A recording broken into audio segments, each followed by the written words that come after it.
అలాగే CLP office వద్ద మా కరెస్పాండెంట్ చారి ఉన్నారు. చారి, చెప్పండి, అక్కడ ఎటువంటి పరిస్థితులు ఉన్నాయి? అంటే ప్రతిపక్షాలన్నీ కూడా ముందస్తుకు వెళ్ళడానికి గల కారణాలు చూపించమని లేదా ప్రజలకి సమాధానం చెప్పమని చెప్పి కూడా ప్రతిపక్షాల డిమాండ్. కాంగ్రెస్ పార్టీ గడిచిన కొంతకాలంగా ముందస్తు ఎన్నికలు రాష్ట్రంలో రాబోతున్నాయని చెప్పేసి చెబుతూ వస్తుంది. అయితే కాంగ్రెస్ చెప్తున్నట్టు కావచ్చు, జరుగుతున్నటువంటి పరిణామాలని చూస్తే ముందస్తు ఎన్నికలు ఇక రానే వచ్చినటువంటి పరిస్థితి. అయితే ఎన్నికల్ని ఎదుర్కోవడానికి కాంగ్రెస్ పార్టీ సిద్ధమంటూనే కొన్ని అధికార పక్షానికి జానారెడ్డి లాంటి సీనియర్ నాయకులు కొన్ని ప్రశ్నలు ఇచ్చారు. ప్రభుత్వాన్ని 5 సంవత్సరాలు నడిపించమని చెప్పేసి టీఆర్ఎస్ కి ప్రజలు మ్యాండేట్ ఇచ్చినప్పుడు 6 నెలల ముందే ఎన్నికలకు వెళ్లడాన్ని ఎందుకు వెళ్లాలనుకుంటుంది టీఆర్ఎస్ పార్టీ అనేది ప్రజలకు సమాధానం చెప్పాలి అనేది ప్రధానంగా కాంగ్రెస్ పార్టీ డిమాండ్ చేస్తుంది. అయితే ఒకవైపు ప్రభుత్వం ఎందుకు ముందస్తుగానే ఎన్నికలకు పోవాలని అనుకుంటుంది అని చెప్పడంతో పాటు 5 సంవత్సరాల్లో చేస్తామని చెప్పినటువంటి హామీల్లో ఏ ఒక్కటి కూడా అమలు చేయలేదు కాబట్టి ప్రజల నుంచి వ్యతిరేకత వచ్చే అవకాశాలు ఉన్నాయి కాబట్టి ముందస్తు ఎన్నికలకు టీఆర్ఎస్ వెళ్తుంది అనేది కాంగ్రెస్ పార్టీ ప్రధానంగా చేసినటువంటి ఆరోపణ. డబుల్ బెడ్రూమ్ ఇల్లు కావచ్చు, దళితులకు 3 ఎకరాల భూమి కావచ్చు, ఇలాంటి అంశాలన్నిటికీ సంబంధించి టీఆర్ఎస్ పార్టీ విఫలమైంది కాబట్టే ముందస్తు ఎన్నికల నెపంతో ముందుకు వెళ్లి ప్రజల్లో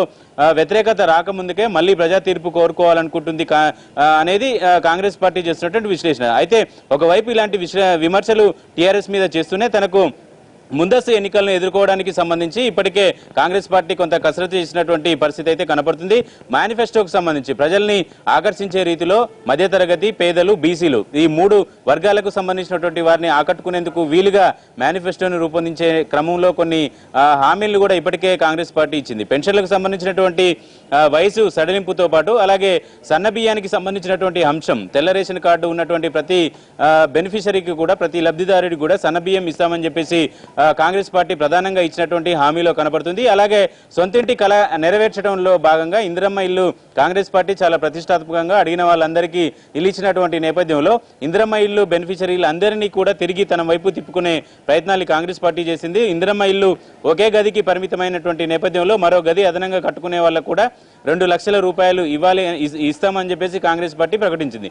ఇక సొంత ఇల్లు లేనటువంటి వాళ్ళకు టీఆర్ఎస్ పార్టీ డబుల్ బెడ్రూమ్ ఇల్లు లేని ప్రతి ఒక్కరికి డబుల్ బెడ్రూమ్ ఇస్తామని చెప్పినటువంటి ఈ నేపథ్యంలో కాంగ్రెస్ పార్టీ ఇందిరమ్మ ఇల్లు ఇచ్చినటువంటి ఒకే రూమ్ ఏదైతే ఇచ్చిందో దానికి అదనంగా ఒక రూమ్ని యాడ్ చేయడం కావచ్చు, 5 లక్షల రూపాయలు ఇల్లు కట్టుకోవడానికి వీలుగా 5 లక్షల రూపాయలు ఇస్తామని చెప్పేసి కాంగ్రెస్ పార్టీ తన మేనిఫెస్టోగా ప్రకటించింది. అయితే దీంట్లో ఎస్సీలు కావచ్చు, ఎస్టీలకు మరొక 1 లక్ష రూపాయలు అదనంగా ఇవ్వాలని చెప్పేసి కూడా నిర్ణయించింది. ఇలా కాంగ్రెస్ పార్టీ ప్రజలకు ఆకర్షించడానికి వీలుగా తన మేనిఫెస్టోని సిద్ధం చేసింది. అధికార పార్టీ ఏ అంశాల మీదనైతే ఫెయిల్ అయిందో ఆ అంశాలన్నింటినీ కూడా కాంగ్రెస్ పార్టీ వచ్చే ఎన్నికల్లో సొమ్ము చేసుకోవాలనేది ప్రధాన లక్ష్యం. తెలంగాణ ఉద్యమంలో నీళ్లు, నిధులు, నియామకాలు ప్రధాన ట్యాగ్ లైన్ గా ఉన్నటువంటి నేపథ్యంలో నియామకాలకు సంబంధించినటువంటి అంశం మీద కాంగ్రెస్ పార్టీ కాస్త దృష్టి సారించింది. కాంగ్రెస్ పార్టీ దానికి సంబంధించినటువంటి అంశాల మీదనే ఫోకస్ చేస్తుంది.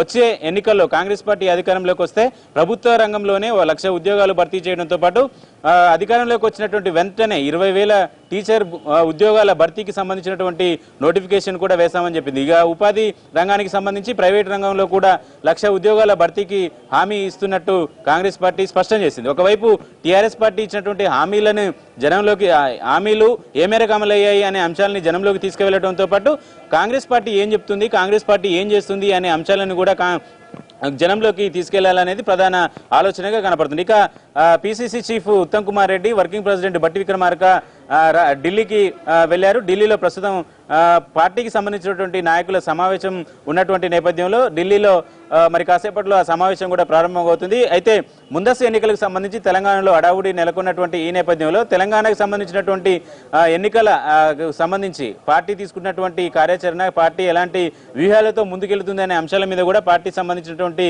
ముఖ్య నాయకులతో మాట్లాడే అవకాశాలు కనపడుతున్నాయి. నిన్న జరిగినటువంటి సమావేశం, నిన్నటి వరకు పార్టీకి సంబంధించినటువంటి ముఖ్య నాయకులు చర్చలో భాగంగా సోనియా గాంధీతో ఉత్తర తెలంగాణలో ఒక భారీ బహిరంగ సభను నిర్వహించాలనేది ఒక చర్చలో భాగంగా వచ్చినటువంటి అంశం. ఈ నెల 14వ తేదీన కరీంనగర్ కానీ నిజామాబాద్ జిల్లాలో సభను ఏర్పాటు చేయాలనే ఆలోచన కాంగ్రెస్ పార్టీ చేస్తుంది. దీనికి సంబంధించినటువంటి క్లారిటీ కూడా ఈరోజు ఏఐసిసి ముఖ్య నాయకుల నుంచి కొంత క్లారిటీ కూడా పిసిసి తీసుకునే అవకాశాలు కనబడుతున్నాయి. మొత్తానికి ఎన్నికలకు ఇప్పటికే కాంగ్రెస్ పార్టీ పూర్తి స్థాయిలో సిద్ధమైనటువంటి పరిస్థితి అయితే కనబడుతుంది. అన్ని వర్గాలను ఆకట్టుకునే ప్రయత్నాలతో భాగంగా టీఆర్ఎస్ ఇచ్చినటువంటి హామీలు కూడా ఏ మేరకు అమలయ్యాయి అనేది కూడా చర్చకు పెట్టాలనేది ప్రధాన ఆలోచనగా కనపడుతుంది. రైట్ చారి.